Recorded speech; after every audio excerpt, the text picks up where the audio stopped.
Cue the dramatic music.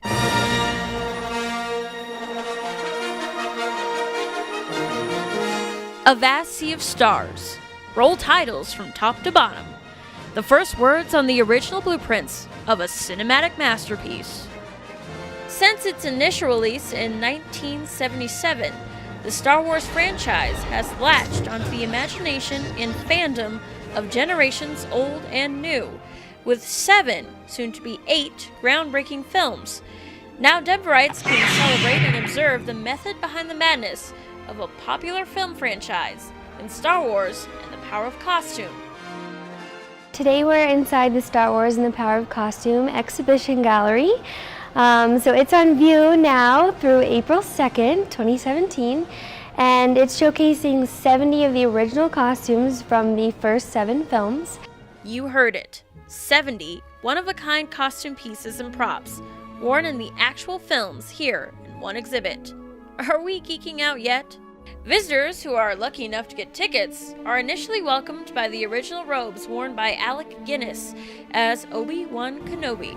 Now that's a name I've not heard in a long time. Thought to be a long-lost garment until a London costume clerk found it among a pile of monk robes 30 years later. And now it's here, just for you.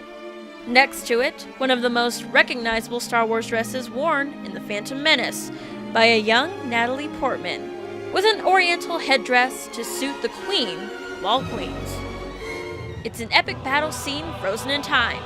The Sith Lord, Count Dooku, fighting an onslaught of noble Jedi. Darth Maul has his double lightsaber and he's trying to fight off all of the Jedi around him, and then there's these buttons you can press to make them light up, and it's pretty neat. And then around that area you can see the concept art for where Darth Maul started. And this is just the start of the exhibit. We haven't even finished it yet.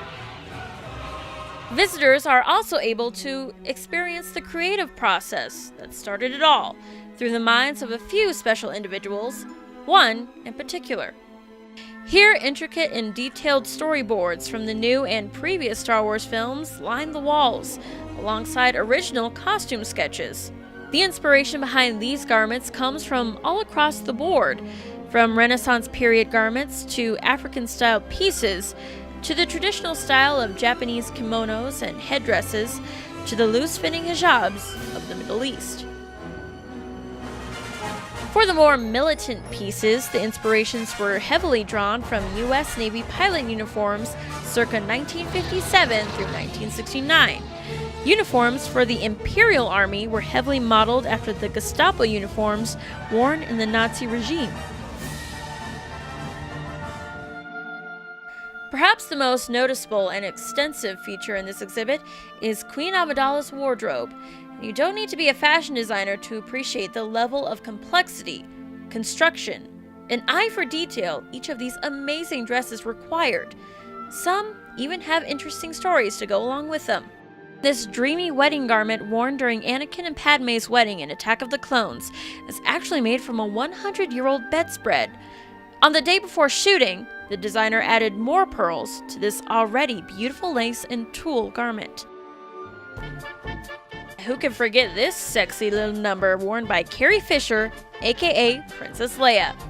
The Jabba slave girl bikini top is one of the most recognizable and recreated costumes from the saga. And take a look at those buns. This famous hairdo was actually influenced by southwestern Pancho Villa women who wore it as a symbol of revolution. And Wookiee we have here. How can we not mention this iconic duo? We're home. The plans for the Chewbacca creature in the initial Star Wars films came from Lucas, who wanted a shaggy, non-threatening co-pilot for Han Solo. The costume itself required an extensive cooling system using lots of tubing and cold water underneath heavy pounds of wool and yak hair. Now, it wouldn't be a complete tribute to the Star Wars franchise without the menacing figure himself. Lucas's character was meant to be half man, half cyborg, dressed all in black.